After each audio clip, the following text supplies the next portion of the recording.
एक बहुत बड़ा षड्यंत्र कांग्रेसी सरकार का, यूपीए सरकार थी उस समय केंद्र में, उनका ये षड्यंत्र था भगवा आतंकवाद। भगवा आतंकवाद को सिद्ध करने के लिए उन्होंने ये प्रारंभ किया और मुझे उसका मुखिया बनाया। एक सन्यासी को सबसे पहले मुखिया बनाया। निश्चित रूप से कोई भी इसके अंदर जाएगा तो ये पाएगा कि निश्चित रूप से एक षड्यंत्र के सूत्रधार इनको बनाने का प्रयास किया। 13 दिनों तक उन्होंने मुझे गैर कानूनी, प्रश्न तो उन्होंने कुछ ज्यादा किए नहीं, बस पीटते थे। उनका पीटना ये था कि किसी भी प्रकार से वो काफी बातें कहलवाना चाहते थे मुझसे जो मैंने नहीं कही, लेकिन उन्होंने इतना भयानक टॉर्चर किया और ये मुझे तब भी समझ में नहीं आया कि ये मुझे पीटना शुरू क्यों कर दिए। रात से ही उन्होंने पीटना शुरू कर दिया, पहले कोई प्रश्न नहीं किया। तो मुझे भी ये समझ में नहीं आ रहा था आखिर पीटा क्यों जा रहा है, और बेल्टों से पीटा जा रहा था। बेल्टों से? हाँ, बेल्ट मतलब जो पुरुष बेल्ट लगाते हैं, ये बेल्ट नहीं होता है। जहां तक मुझे लगता है कि जो एक्सपेलर होता है, उसका जो पट्टा होता है चौड़ा, वो पट्टा होता है, उसमें वो एक लकड़ी की मूठ लगा लेते हैं, उसको व्यवस्थित करके उससे वो पीटते हैं। तो जब वो मारते थे एकदम से ये पूरे हाथ ऐसे उभरे चले आते हैं, सूज जाते हैं बुरी तरह से, यहाँ से यहाँ तक ये पूरे सूज गए।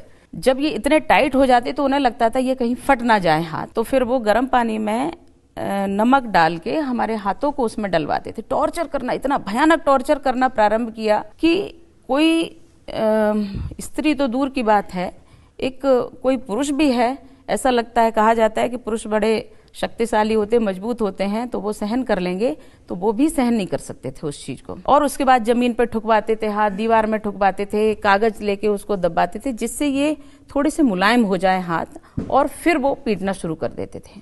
जब अगला दिन हुआ तो उन्होंने मेरे फोन वोन भी लिए और उसके बाद उन्होंने कहा कि अब तो मैं समझ में आ गया होगा कि हम लोग कौन हैं। तो मैंने कोई उत्तर नहीं दिया। जब उन्होंने कहा कि अभी भी अगर समझ में नहीं आया तो हम समझाना अच्छी भाषा में जानते हैं और अच्छे से समझाएंगे, तब भी मैं चुप थी क्योंकि मुझे समझ में ही नहीं आ रहा था कि मैं इनसे कहूँ क्या। फिर उन्होंने कहा, तूने बॉम्ब ब्लास्ट किया है? मैंने कहा नहीं किया। ऐसे कैसे नहीं किया? तुम्हारी मोटरसाइकिल थी उसमें? मैंने कहा मेरी मोटरसाइकिल नहीं हो सकती क्योंकि वो मोटरसाइकिल मैं 4 वर्ष पहले बेच चुकी हूँ, तो मेरा उस मोटरसाइकिल से कोई संबंध नहीं था जिस मोटरसाइकिल को आप बता रहे हैं। उसके बाद मैं कैसे कहूँ कि वो मोटरसाइकिल मेरी है? उन्होंने कहा नहीं, मेरे पास सबूत हैं इसके, और मैं, तुम्हारी मोटरसाइकिल थी, तूने बॉम्ब ब्लास्ट किया है, जीन्स पहन के गई थी तू वहाँ।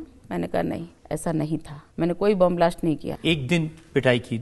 उन्होंने एक दिन पिटाई नहीं की, उन्होंने 24 दिन तक पिटाई की मेरी। दिन रात पिटाई करते थे और इतनी बुरी तरह से मारते थे कि मेरे ये पूरे पैर, हाथ नीले और काले पड़ जाते थे। उंगलियां भी ऐसी टेढ़ी नहीं होती थी, मैं ग्लास भी नहीं पकड़ पाती थी पानी पीने के लिए। भोजन मैं करती नहीं थी और सिर्फ पानी पीती थी। उसके बाद सोने का कोई नियम नहीं मीन्स सोने ही नहीं देते थे, जिससे मानसिक तौर पे एक व्यक्ति कमजोर हो जाता है और दिमाग घूमने लगता है उसका। बिल्कुल नहीं सोने दिया जाता, रात भर पीटते, दिन भर पीटते।